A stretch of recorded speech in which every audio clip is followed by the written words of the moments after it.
So mga behero, dito tayo ngayon sa Botanical Garden. And hintayin lang natin si Mark, kumuha lang siya ng face shield. So pag pupunta kayo dito, meron silang entrance fee na 10 pesos. And pag may dala naman kayong sasakyan, meron din silang parking lot sa taas. And meron ding bayad. Ayan, Botanical Garden. Tayo lang ulit. Brother Mark. Yeah. Baba tayo dito sa may Botanical Garden. So kami lang ulit ng tao. Mas okay kasi kung wala masyadong tao. So maaga kami pumunta kaya. Oo, tsaka Sabado ngayon mga behero. So wala talagang masyadong tao ngayon. Uy, close na dito. May well sila dito mga behero. And so always pag pupunta kayo dito, kailangan meron kayong face mask at saka face shield kasi hindi sila magpapapasok pag wala. And always observe 1 meter minimum physical distancing. May stream dito mga biyahero. So unahin muna dito sa tumaas. Dito muna kami tataas sa may unang taasan dito, Pusong Minero. Lamig dito mga idol. Ba't ka sa dapat binibenta nila? Iba naman yun. Oo. Ano? Bakit? Oo nga, may mga nakalagay ng SP ng mga halaman na nandito. So ito yung mini park nila dito.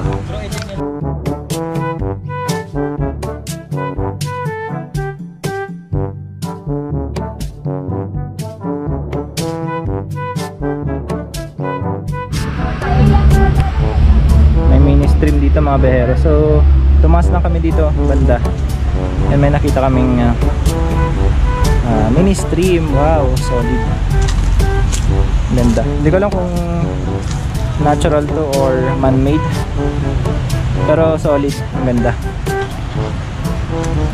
Dito ako sa may mini bridge. Ayan o. Ganda. So soon mga behero, gagawa din tayo ng content na fishing naman siya. So mag-invest lang tayo ng gamit. Bibili tayo ng fishing rod. So abangan nyo yun mga behero. Ikot-ikot lang muna tayo dito sa may Botanical Garden.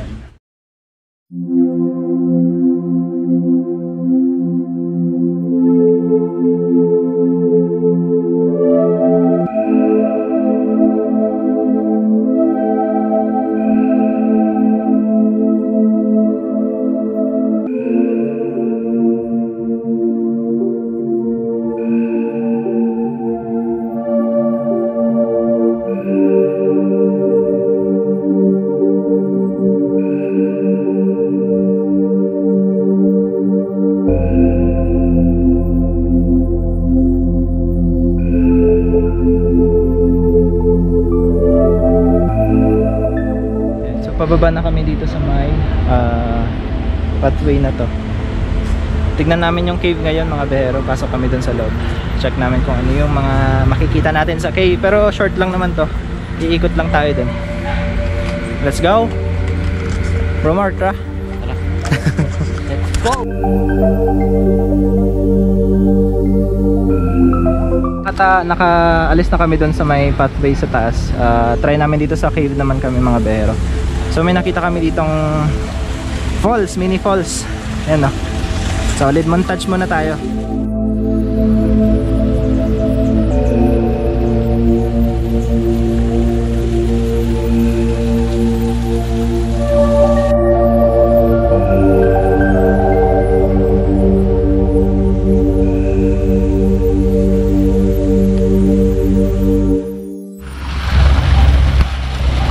Ang ganda. No, yung tubig na nanggagaling doon sa taas, dito bumabagsak, pababa na to. Tapos may fish pond din doon sa pinakababa mga behero. Ayan. Punta kami ng cave ngayon and nadaanan lang namin to. Mini bridge. Tignan nyo yung surat mga behero.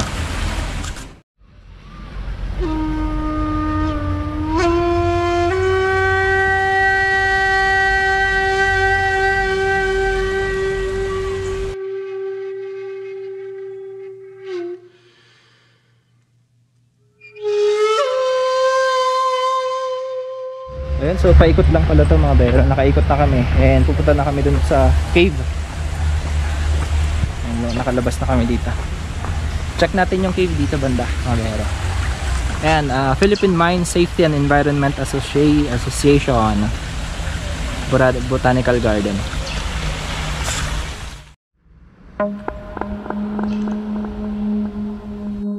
Okay, so dito na kami sa may cave.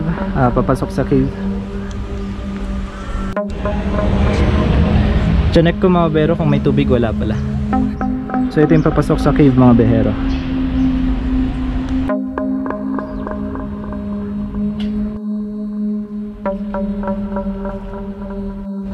Alright, so papasok na kami sa loob ng cave. Ayan, other mark. Check natin kung ano nasa loob. So yung cave na to is old Japanese cave to mga behero. Right, so papasok na kami dito sa may Japanese cave. Medyo maputik. Ayan, gawa ng ulan. Pero as you can see, may mga little holes dito.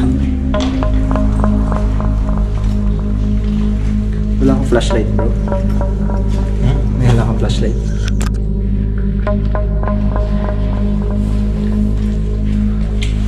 Ayan, so medyo madilim. Sobra. Wala yung ilaw nila. Kasi may ilaw sila dito sa gilid-gilid. Pinatay. Ayun o, dito. Yung mga kabuting. Wala silang ilaw ngayon mga behero. So pagpasensya nyo na medyo madilim. And ginamit na longga to ng mga Japanese na. Sorry, hindi nyo makita. Ayan. Ito.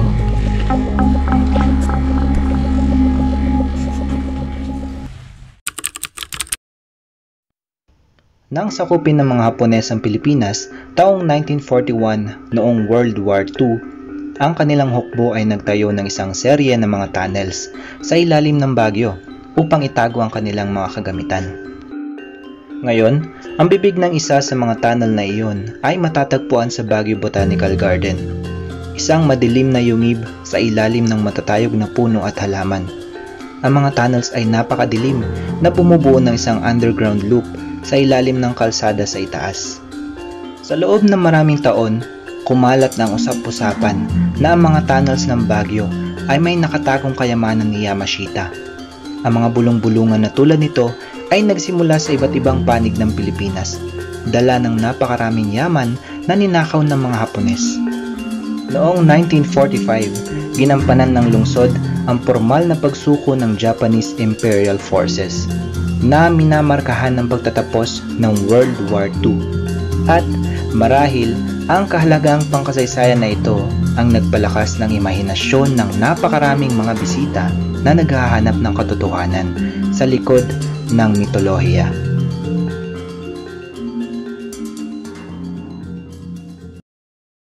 Dito naman, kakalabas lang namin ng cave. So nakalabas na kami ng cave mga bero. Dito na.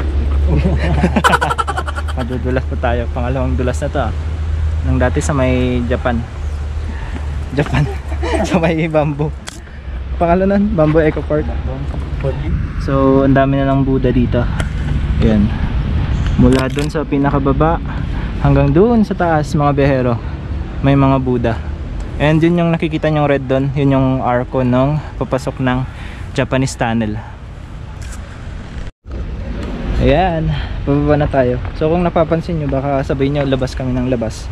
Yung mga pinupuntahan naman namin mga behero is yung wala talagang tao, yung konti lang yung tao. And parang ito, may dalawa lang, tatlo, ganun na pupunta dito. We welcome more benefactors to contribute to the beautification of the Baguio Filipino-Chinese Friendship Garden. Thank you.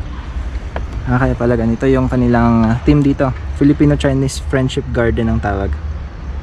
There you go.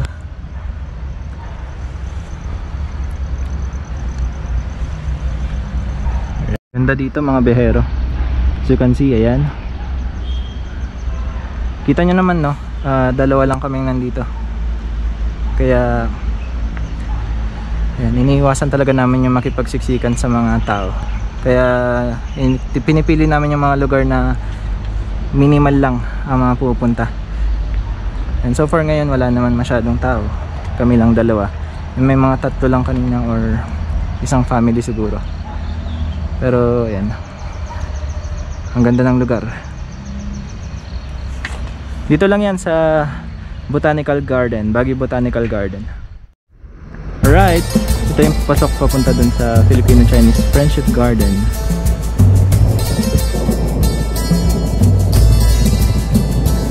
Grabe ganda nito, mga bero.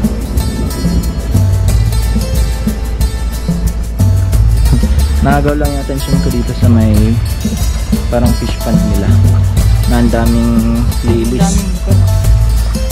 Gapi no. Alam ko may nag-lilis kasi dito eh. Ang ganda dito. Kaya pag may nakita kang buntot. Alright, so mga bero, tapos na namin inikot yung Botanical Garden and papalipad lang kami ng drone. Check nyo yung buong paligid. And so let's go.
Alright mga behero, kakatapos lang namin dito sa Botanical Garden and pauwi na rin kami.